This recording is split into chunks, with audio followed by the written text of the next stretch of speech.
Prince Harry is urging others to take an active role in fighting racism. The 36-year-old royal, now living in California with his wife, Meghan, and young son, Archie, who Harry said is keeping his parents very busy, but has making us laugh every day, spoke with author and activist Patrick Hutchinson for British GQ in an interview published Monday, during which the Duke of Sussex highlighted the need for others to educate themselves about how to be an anti-racist. "No one's blaming anybody," Harry said. "That's the way that I look at it. No one's pointing the fingers. You can't really point fingers, especially when it comes to unconscious bias. But once you realize or you feel a little bit uncomfortable, then the onus is on you to go out and educate yourself, because ignorance is no longer an excuse." Looking for books about racism. Experts suggest these must-read titles for adults and kids. The prince acknowledged that he had no idea unconscious biases existed when he was growing up and credited Duchess Meghan, who is biracial, with opening his eyes. "Sad as it is to say, it took me many, many years to realize it, especially then living a day or a week in my wife's shoes," he added.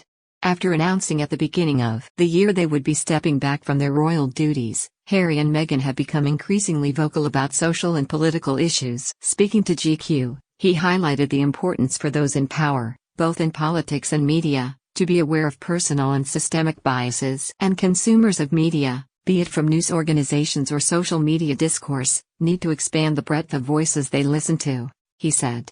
"If that's your world, that's your echo chamber that you've created, or has been created for you, how are you ever going to notice things that you've never noticed before?" Harry said. "This is not a case of it's up to the black community to help educate us, to show us the way. It's like, no, guys. There are books. There are movies. There's so many educational opportunities out there." He added, "Every day is a learning process, and it's not actually up for debate. These are the facts.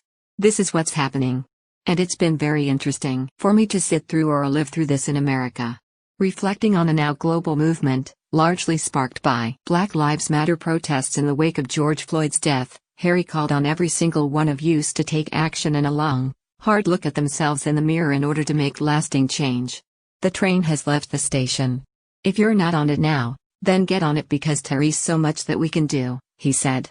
"And being a dad myself, the whole point in life, I guess, for me, is to try to leave the world in a better place than when you found it." More, 100 ways you can take action against racism right now, and Hess hopeful that the world can become a better place. Many have cited coronavirus lockdowns and the extra time at home they have warranted as one catalyst for the increased visibility of the Black Lives Matter movement this summer.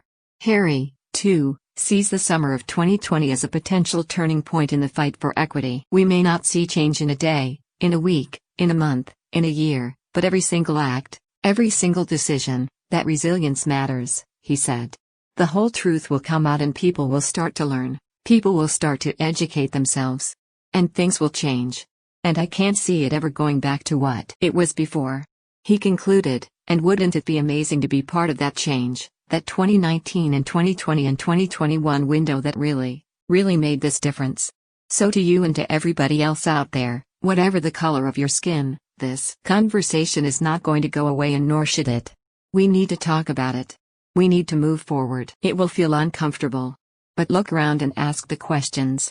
Ask the questions and learn and be a better version of yourself for everybody else around you. "I know what it's like to feel voiceless," Duchess Meghan shares why she's voting in 2020 election.